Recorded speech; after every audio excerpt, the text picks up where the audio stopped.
Your idea of motivation is wrong, and that's exactly why your life looks the same every single year. You sit there waiting to feel motivated, scrolling videos, saving quotes, telling yourself that one day, when the feeling is strong enough, you'll finally change. That day never comes. Motivation is a high, a temporary rush, a little spark that dies the moment life punches you in the mouth. Discipline is the only thing that survives the punch. Real winners are not built on feelings, they are built on decisions, routine, and ruthless self-control. You think you need to be motivated to go to the gym, to work on your business, to study, to pray, to grind. No. You need to be disciplined enough to do it when you hate it, when you're tired, when you're bored, when nobody is clapping, when nobody is watching. Motivation is entertainment. Discipline is transformation. You've been lied to since childhood. They sold you this fairy tale that you must feel good, to take action, that your emotions are the compass of your life. That's why you're weak. Feelings are unstable, soft, inconsistent. One bad day, one argument, one setback, and your motivation collapses. Champions do not consult their feelings before they move. They consult their standards. You say, I don't feel like working today. Who cares? The rent is still due. The competition is still working. The world still moves without you. While you're debating whether you're the mood, someone out there is using your delay to pass you, to crush you, to take the life you dream about. Motivation asks, do I want to? Discipline says, I will no matter what. Motivation makes you a consumer. Discipline makes you a creator. Think about it. When you chase motivation, you're always looking for the next video, the next speech, the next clip to fire you up. You become addicted to inspiration instead of addicted to execution. You listen, you nod, you feel powerful for 10 minutes, and then you do nothing. That's the trap. The real beasts use motivation differently. They don't watch a video and sit still, they watch and move. They don't write goals and then sleep. They write goals and attack. They understand that the purpose of motivation is not to make them feel good, it is to trigger action. If there is no action, the motivation was just entertainment, and you are just a fan of success, not a participant in it. You want a secret? Here it is, the most dangerous, powerful people on earth are not constantly motivated. They are simply non-negotiable with their habits. They wake up and execute whether life is fair or unfair, whether they feel respected or disrespected, whether they slept well or not. They built systems around their lives, routines, schedules, standard circles that force them to rise even when they feel low. They don't wait to feel ready to start the business, to leave the toxic environment, to fix their body, to sharpen their mind. They act first, feelings adjust later. The world doesn't reward the man who waits for confidence. It rewards the man who moves while afraid and becomes confident through repetition and victories. A motivation is a feeling. Success is built on discipline. So move even when you don't feel like it. You have been trained by society to chase a rush, a mood, a wave of emotion before you act, which is exactly why your life keeps stalling at the same level over and over again. One day you feel inspired, you watch a powerful video, you say, this is it, I'm changing my life. And for a few hours you are on fire. Then stress hits, boredom comes back, someone disrespects you, or you simply wake up tired, and suddenly the motivation is gone, your plan collapses, and you fall straight back into the same comfortable habits that are quietly destroying your potential. Motivation is unstable by nature. It rises and falls with your circumstances, your sleep, your mood, your environment. Discipline is different. Discipline is the decision you make that does not care how you feel. Think about it. If your goals are controlled by something as fragile as your mood, you will never build anything powerful. Feelings can be influenced by weather, people, hormones, a random comment online. How can something that weak be trusted to carry millionaire goals, elite fitness, or deep personal growth? It can't. That is why high performers do not rely on motivation as their engine. They might use it as a starter, but the engine is always discipline. Discipline means you show up when you are exhausted, when you are stressed, when the results are slow, when nobody is clapping, when the world feels heavy on your shoulders. Discipline means you keep your promises to yourself even when nobody would blame you for quitting. Motivation asks, do I feel like doing this today? Discipline says, it's on the schedule. It gets done. End of story. If the truth is, You don't need more motivation. You need more respect for your own word. When you say, I'm going to wake up at 5, and then you hit snooze 3 times, you are teaching your brain that your words mean nothing. Every broken promise lowers your internal standards. Over time, you stop believing yourself, and when you don't believe yourself, you will never sustain effort long enough to win. Discipline reverses that. When you act regardless of feelings, go to the gym tired, study when you're bored, work on your craft after a long day, you send a new signal. When I say something, I do it. That's where real confidence comes from, not from hype speeches or temporary motivation, but from the quiet, private proof that you can rely on yourself. Motivation makes you talk big. Discipline makes you build big. Look at anyone operating at a high level, business, sports, content creation, anything. They are not waking up every day exploding with motivation. Many days, they don't want to do it either. The difference is they have mastered the skill of doing anyway. They have routines that are non-negotiable, standards that are fixed, behaviors that are automatic. They have understood a brutal fact: motivation is temporary, but disciplined action compounds. Every disciplined day adds a tiny layer to your future. A bit more skill, a bit more strength, a bit more network, a bit more opportunity. Miss one day because you don't feel like it. And you don't just lose that day, you damage the habit, you weaken the identity. Keep showing up, and you enter a powerful cycle. Discipline creates consistency. Consistency creates results. Results create motivation, and that new motivation then fuels even more discipline. So when you say, I need motivation, understand what you are really saying. I want to feel good before I do what needs to be done. That mindset is exactly what keeps you average. Winners flip it. They act first and allow the good feelings to come later as a reward, not as a requirement. The next time your mind says, I don't feel like it, recognize that as your test. That moment is not a reason to stop. It is the exact signal that you are about to grow if you push through. Move your body when your brain screams no. Open the laptop when your mood says scroll. Read the page when your comfort says sleep. You will discover something powerful. You are not actually trapped by your feelings. They resist for a few minutes, then they surrender. That is the secret. Motivation may start the journey, but only discipline can carry you all the way to the life you say you want. Stop worshiping your mood. Winners follow their standards and routines, not their emotions. For most people, feelings are the boss. If they wake up tired, they cancel the gym. If they feel low, they don't work on their goals. If they feel a little sad, they comfort themselves with distraction, food, or scrolling. Their entire life is a reaction to whatever emotion passes through their head that day. That is why their results are inconsistent, their progress is slow, and their confidence is fragile. Emotions are designed to move and change. They are signals, not commands. When you let them dictate your actions, you become unstable, unpredictable, and easily controlled by circumstances. Winners invert this. They let standards make decisions and let emotions pass through without giving them the steering wheel. The standards are the rules you live by even when nobody is watching. A standard says, I train 4 times a week. I work on my craft every day. I don't skip my responsibilities because of mood. Routines are simply those standards turned into a daily system, time blocks, habits, and rituals that fire whether you feel amazing or terrible. High performers understand that the finish line does not move just because they are not in the mood. The world does not pause because they are having a bad day. You either do the work or you stay the same. That is why they build routines that are automatic. Wake up, execute, move forward. They might adjust intensity when life hits hard, but they do not negotiate the act of showing up. Their routine is not optional, it is identity. When you stop worshiping your emotions, you regain control of your life. Feelings become data, not dictators. You can notice, I feel tired, and still train. You can think, I feel unmotivated, and still open the laptop and work for an hour.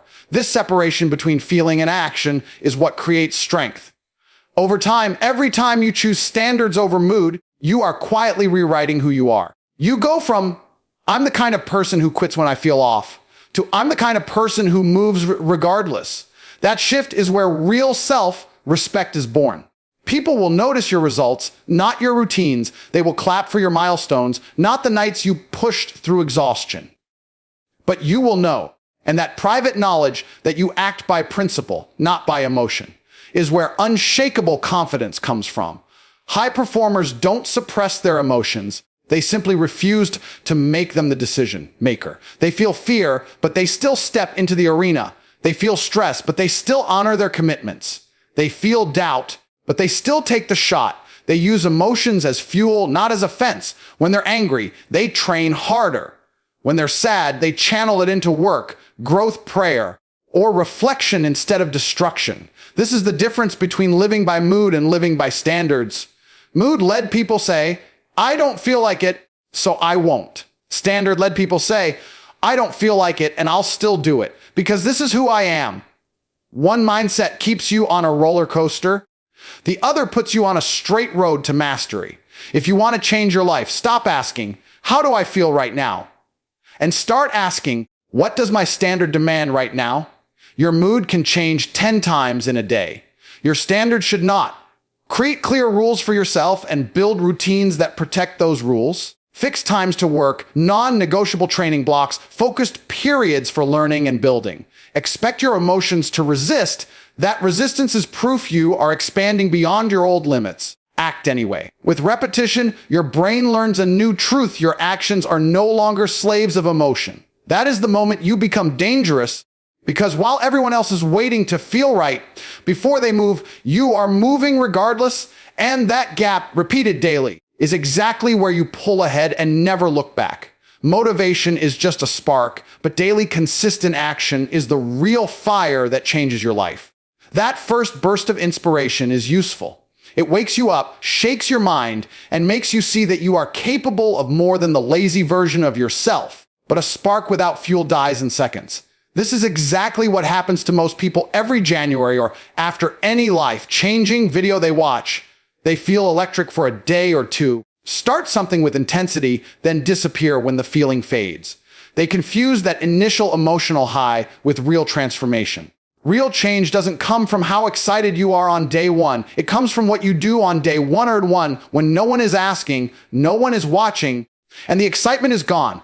Daily, consistent action is the difference between wishing and building. One workout does not transform your body. One deep work session does not build a business. One day of discipline does not rewire your identity. But repeat those actions every single day, and the effect becomes impossible to ignore. This is the compound effect: small, almost invisible choices stacking on top of each other until they explode into visible results. Like compound interest, tiny deposits of effort, 15 minutes of reading, 30 minutes of focused work, a simple workout, a small improvement in diet, grow into something massive over months and years. From the outside, it looks like sudden success, but on the inside, it was daily fire, not random sparks. The beauty of consistent action is that it does not need you to feel powerful to function. Even on low energy days, you can still execute a small version of your routine. A shorter workout instead of none, a focused 30 minutes instead of 0, a healthy meal instead of giving up entirely. That small act keeps the fire alive.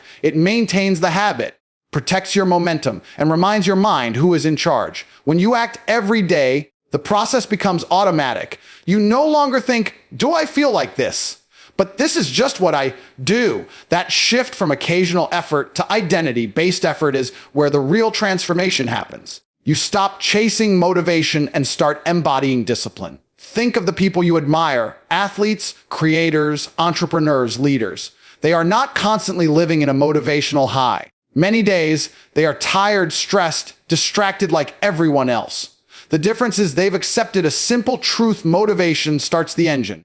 But consistent discipline driving gets you to the destination. They've built routines that survive bad moods, hard weeks, and external chaos. Their question each day is not, do I feel ready? But what is my non-negotiable action today? Even on their worst days, they do something, even if it's a small version.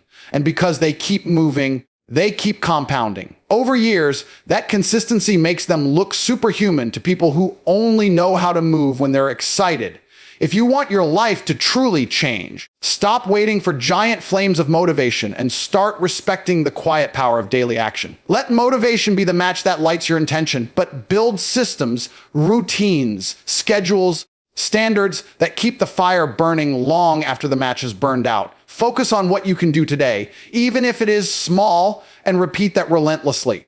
Each repetition is a message to your future. I am serious. One day of action feels good. 30 days changes your rhythm. 1 year changes your identity. Several years changes your entire reality. Motivation can start your story, but only daily consistent action will rewrite your life into something worth talking about. Don't be a fan of success, be a creator. Use every burst of motivation to take immediate, concrete action. Most people only know how to consume motivation. They watch videos, save quotes like posts, and for a few minutes they feel powerful, inspired, unstoppable. Then what happens? Nothing. No new habit, no new skill, no new project, no new risk. Their entire relationship with motivation is passive. They sit and absorb, but they don't move. That's why their life looks exactly the same 6 months later, even though they've seen hundreds of life-changing clips. Motivation without action becomes a drug. It gives you the illusion of progress while you stay exactly where you are. The real shift happens when you decide that every time you feel even a small spark of motivation, you must convert it into movement. You watch one powerful video about fitness, stand up immediately and do push-ups, go for a walk, or schedule your first gym session. You hear a line about entrepreneurship, open a notebook and write a plan, register a domain, send a message to a potential client. You feel a surge of inspiration about learning. Enroll in the course, read the first chapter, take one practical step. This is how creators operate. They don't let motivation sit in their chest. They send it into their hands and feet. Even a tiny action taken right now is more valuable than 10 hours of hype with zero execution. Action is what converts emotion into momentum. Being a creator instead of a consumer also demands the courage to be seen as a beginner. Consumers stay safe. They watch others risk, fail, improve, and be judged. Creators step into the arena themselves. They write, record, build, design, speak, and share, even when it's imperfect. Every creation becomes a mirror, showing them where to improve next. That discomfort is growth. Passive consumption keeps you comfortable and entertained. Active creation forces you to stretch, learn, and evolve. Over time, the gap becomes huge. Consumers know a lot, but have little to show. Creators may start clumsy, but end up with skills, products, platforms, and influence. They use the same internet, the same motivation, but one group only watched while the other built. To make this practical, you need a simple rule. Never end a motivational moment without taking at least one concrete action. That action could be small, but it must be real. A message sent, a call made, a task started, a plan written, a rep completed. This rewires your brain. Instead of associating motivation with sitting and consuming, you train your mind to associate it with moving and creating. Over time, you won't even crave endless scrolling. You'll feel restless until you've produced something. You'll start asking better questions. How can I apply this today? Instead of, what else can I watch? The more you practice this, the more your life fills up with evidence. Projects launch, habits formed, skills gained, opportunities created. That is the point where you stop just admiring success from a distance and start stepping into it yourself. The strongest people aren't always motivated. They are simply non-negotiable with their habits and decisions. From the outside, it's easy to assume high performers wake up energized every day, ready to attack their goals with perfect focus. In reality, they experience the same fatigue, doubt, boredom, and stress as everyone else. The difference is this: their key habits are not up for debate. They don't ask, do I feel like doing this today? They've already decided in advance what gets done, and they follow through whether their mood cooperates or not. This non-negotiable mindset around core routines, training, focused work, learning, recovery, builds a level of consistency that casual, motivation-dependent people can never match. Non-negotiable habits act like anchors in a chaotic world. Life will always throw distractions, emergencies, temptations, and emotional storms in your path. If every small disruption has the power to knock you off track, you'll keep restarting your journey over and over again. High achievers solve this by deciding that certain actions are as mandatory as breathing. For them, exercise, deep work, and self-improvement are not optional extras squeezed in when life is calm. They are protected blocks of time that everything else must adjust around. They honor these blocks the same way they would honor a serious appointment, with respect and commitment. This is why their progress feels inevitable. Their habits are built like laws, not suggestions. Over time, these non-negotiable behaviors stop feeling like chores and start becoming part of identity. This is the power of identity-based habits. When you see yourself as someone who trains, someone who builds, someone who honors commitments, missing a day feels wrong, not normal. Every time you follow through despite low motivation, you cast a vote for that identity and strengthen it. Your brain begins to expect consistency from you, and your self-respect rises because you have evidence that you can trust your own word. Even when you slip once in a while, it feels like a small exception, not a reason to quit, because your identity as a disciplined person is now stronger than any single bad day. This is why relying on motivation alone is so dangerous. Motivation is emotional, discipline is structural. Motivation fades when tasks feel tedious or when results don't show up quickly. Discipline keeps going in those exact moments. And that is when most of the growth actually happens. People who depend on feeling inspired stop whenever progress slows. People with non-negotiable habits keep stacking reps, learning, adjusting, and improving even in the boring middle. They celebrate showing up, not just winning. That quiet pride and consistency becomes its own fuel. The habit of honoring decisions day after day compounds into skills, opportunities, and outcomes that look unreachable to those who only work when they're in the mood. In reality, it wasn't magic. It was simply the power of non-negotiable habits lived out over time. Your idea of motivation must evolve. Stop waiting to feel ready and start acting first. Your feelings will catch up to your new, stronger identity. Right now, you probably think motivation is something that happens before action. You wait for confidence, clarity, or the perfect mood, and only then you move. That belief is the trap. In reality, action often comes first, and the feelings you want arrive later. Confidence is built after you show up, not before. Discipline feels natural after you repeat it, not at the beginning. Identity shifts after you behave differently, not simply because you thought a new thought. Every time you delay action while waiting for motivation, you are training your brain to believe that your emotions are the permission slip for your future. The truth is that who you become is hidden in what you repeatedly do. You are who you act like. If you keep acting like someone who procrastinates, overthinks, and backs down, it doesn't matter how many times you say, "I want to change." Your identity will stay the same. But if you start acting like the person you want to be now, showing up to train, to work, to build, to learn, even when you feel unprepared, you begin to cast votes for a new identity with every action. Each small discipline move says, "This is who I am now." Over time, those votes add up, and your brain starts to accept a different story about you, not the old, hesitant version, but a committed one. Action is the brush that paints your character. Motivation is just the color on the palette. This is why waiting to feel ready is so dangerous. Readiness is often a lie your comfort tells to protect itself. You tell yourself you'll start when you have more time, more energy, more information, more support. But life rarely gives those conditions to people who haven't proved they can handle them. The people who seem lucky or naturally confident usually did one simple thing differently. They started messy. They walked into the gym out of shape. They recorded the first video nervous. They launched the first product uncertain. They let action lead and allowed motivation to grow from seeing themselves do difficult things. They didn't fake it. They practiced their future into existence, step by step. Once you understand that feelings follow behavior, not the other way around, your strategy changes. Instead of trying to think your way into a new life, you move your way into it. You design small, consistent actions that align with the identity you want: the disciplined athlete, the focused creator, the serious entrepreneur, the grounded leader. Then you execute those actions regardless of mood. At first, your mind resists, telling you you're not that person yet, that it's too late, too hard, too risky. But every time you act in spite of those thoughts, you weaken the old identity and strengthen the new one. Eventually, the behaviors that once felt forced begin to feel natural, and your emotions start to support what your actions have already established. You feel more confident because you have evidence. You feel more motivated because you see progress. So the next time you hear yourself say, "I'll start when I feel ready," recognize that as a signal to do the opposite.